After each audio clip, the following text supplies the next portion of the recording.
හරි අපි ලස්සන වීඩියෝ එකක් බලුවා මේ ඉස්සෙල්ලා වීඩියෝ එක තේරෙන්නේ මම හිතන්නේ. ඒ කියන්නේ ඕගොල්ලෝ මේ ෆොටෝ ෂූට් එකකට ෆොටෝග්‍රැෆි කළෙත් ඕගොල්ලෝද? ඔව් ඉස්සෙල් මේ අපි ෆොටෝ ෂූටින්ග් කරන ෆ්‍රී ෂූට් එක මෙයාලගේ අපිට තමයි පාර දුන්නේ. අපි ඒකත් කරගෙන යන ගමන් තමයි මේ ෂා. ඉක්කසාද එහෙම කරන්නේ.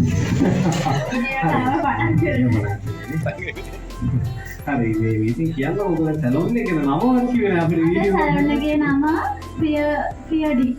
ඉතින් අර ප්‍රියඩික් අපි දෙන්න තමයි මේක කරගෙන යන්නේ. සැලොන් එකේ බ්‍රාන්ච් තියෙනවා කොලම්බෝ, කැන්ඩි, මහියංගනේ. ඉතින් මේ දෙන්න මට හම්බුනේ මේ Facebook viral ගිය වීඩියෝ එකකින් තමයි මේ දැන් මට හම්බෙලා. ඒ වීඩියෝ එක මේ පෙන්වෙන්නේ නෑ නෑ. හා මම ඉන්ට්‍රොඩියුස් කරගන්නවා. මම අෆ්රා. ඇක්චුලි මම ඉන්ට්‍රොඩියුස් කරන කලින් මම ඉමේෂාගේ යදීෂගේ බෙස්ට් ෆ්‍රෙන්ඩ් කෙනෙක්. So එයාලගේ වෙඩින් එකට 2 months before මම ඇවිල්ලා මට කිව්වා මෙන්න තමයි මගේ වෙඩින් අපි දෙන්නගේ වෙඩින් එක තියෙනවා.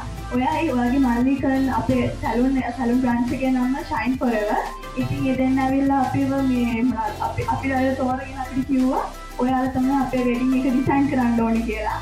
සෝ ඒ හින්දා අපි දෙන මාස දෙකකට කලින් ඉඳලා මායි මල්ලි මෙයාලගේ වෙඩින් එකට ගොඩක් රෙඩි වෙන්න පටන් ගත්තා.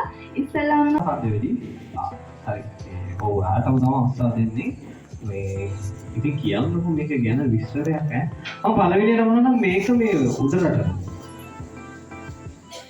මේ ඉතින් මේ මෙයා හම්බන්තොට පැත්තේ නෑ නෑ මෙයා නුවර එන ප්‍රශ්නයක් නෑ මොලි මම මාව ඉන්ට්‍රොඩියුස් කරලා ඉන්න මම දෙව්මිනි මම ඇත්තටම ඉන්නේ කොළඹ මගේ බ්‍රාන්ච් තියෙනවා කොළඹ තියෙනවා පුල්ලම් සයිට් තියෙනවා ඒ වගේම නුවර තියෙනවා ඒක ඇත්තටම ඉන්නේ කොළඹ කියන්නේ මගේ ගෙවල් කොළඹ ගෙවල් එතකොට මේ නංගි මිහිරංගි එතන මල්ලි කවිදු මම මේ දෙන්න පොඩි කල්දම් දාන්නවා එතන මගේ කම්පියුටර් ලැබෙනවා ඒ වගේම මෙයාගේ යාළුවෝ ගොඩක් මං ගාවට ඇවිල්ලා තමයි ඩ්‍රෙසින් කරන් තියෙන්නේ ඉතින් එයාලා ගොඩක් මාව චොයිස් කරලා ඉන්නවා මෙයාලගේ ඩ්‍රෙසින් කරන්න කියලා මං ගාවට ඇවිල්ලා ඇයි මොකද ඔබගේ විශේෂත්වයක් අපිට පේන්න ඕන මේක ඇතුලේ නේ මම හිතන්නේ මේ දාගෙන ඉන්න මාළු හිතන්නේ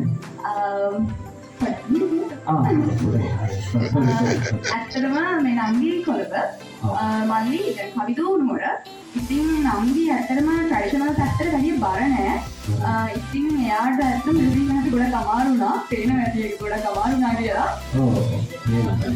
ඒ වගේම මල්ලි කැන්ඩි සයිඩ් එකේ ඉතින් මල්ලි අර කැන්ඩියන් විදිහටම නැතුව පොඩ්ඩක් කියන්නේ සාම්ප්‍රදායික වගේම නවෙදෙන වෙච්ච ඩ්‍රෙසින් එක තමයි බලාපොරොත්තු වෙන්නේ අපේ. ඔව්.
තියෙන ඊළඟ ශිෂ්‍ය නායකයා එයත් ඔබේ මාර්ගයේ යමින් හොඳ නායකයෙක් වෙනවා. ඇත්තටම මේ වැඩමුළුව සංවිධානය කරන ගරු විදුහල්පතිතුමා ආචාර්ය මණ්ඩලය වගේම මෙතන නැතුණක් දාලා හැමෝගෙම දෙමව්පියෝ ලොකු මහන්සියක් ලොකු වෙහසක් දරුවා කියලා අපි දන්නවා. ඉතින් මේ ආපු දෙමව්පියෝ කීප දෙනා මේ